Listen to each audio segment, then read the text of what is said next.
You feel very strongly about my client, don't you? You believe that he's guilty and you want him to pay. Yes, I do. Pay for what?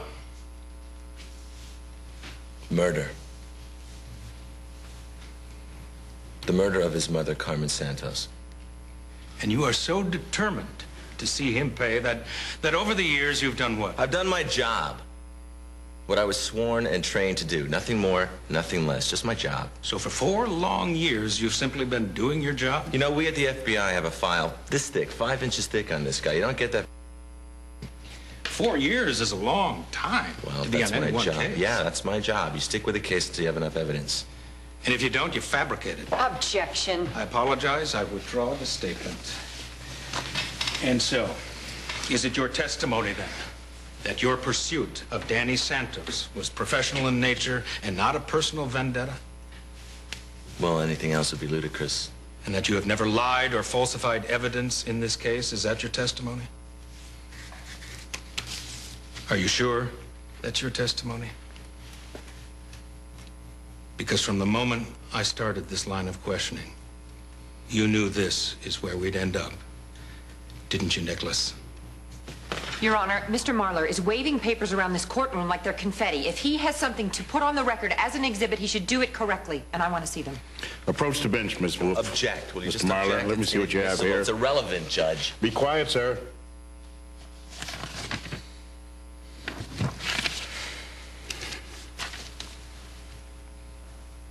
Miss Wolf? Your Honor, I believe it's highly relevant. Proceed.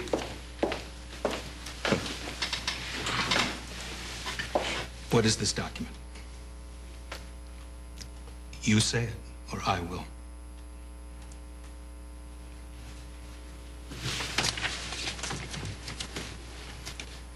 It's a photocopy of a police report.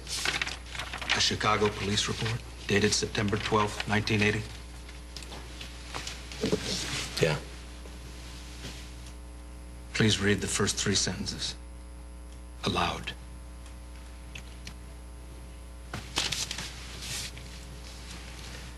Case number 1452-7, homicide. The victim's name. The victim's name was what?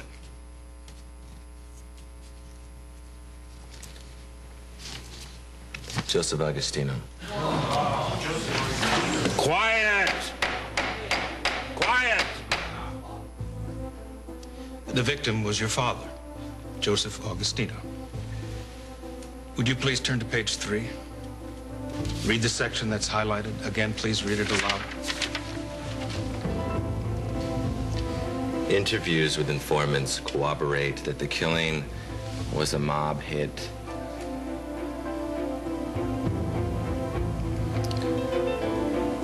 That the killing was a mob hit personally authorized by Miguel Santos.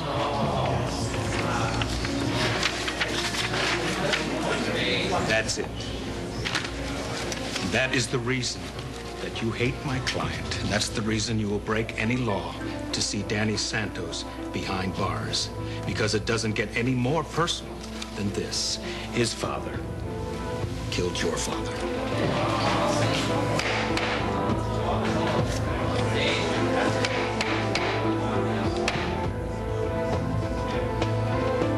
Could you let them come down here? You know how to...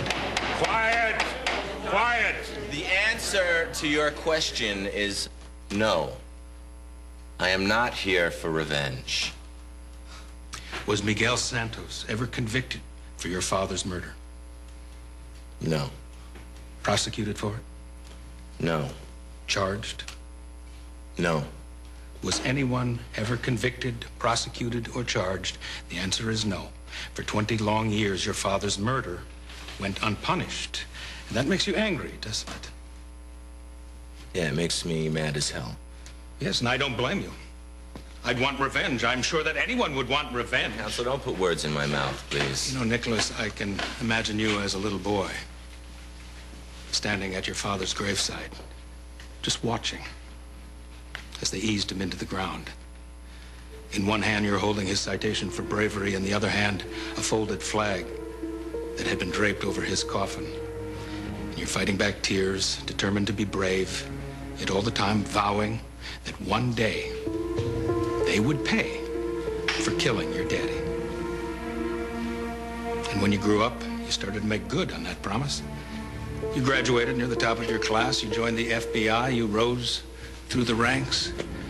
And then one day, you got yourself appointed to the Santos case. And that's when you decided to change your name. In hopes that no one would ever face you, as I'm doing now, and question your motives.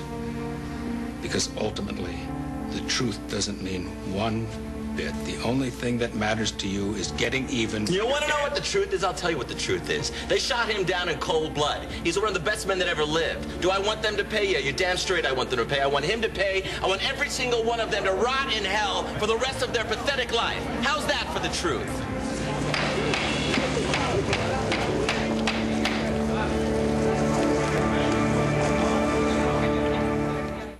Justice, shall we? The pursuit of justice. This makes me sick. When a piece of trash can take a good father, a decent man, an excellent cop, and put him in his grave, hunt him down and shoot him like an animal, and nobody does anything about it, is that justice? It is tragic what happened to your father. But sending an innocent man to prison is not going to right that wrong. It will only compound it. And that is not what your dad would want. Your Honor, if it pleases the court, in light of this new evidence, the defense requests that you consider a mistrial. I'll hear arguments in my chambers now. Thank you. This court is adjourned. All rise.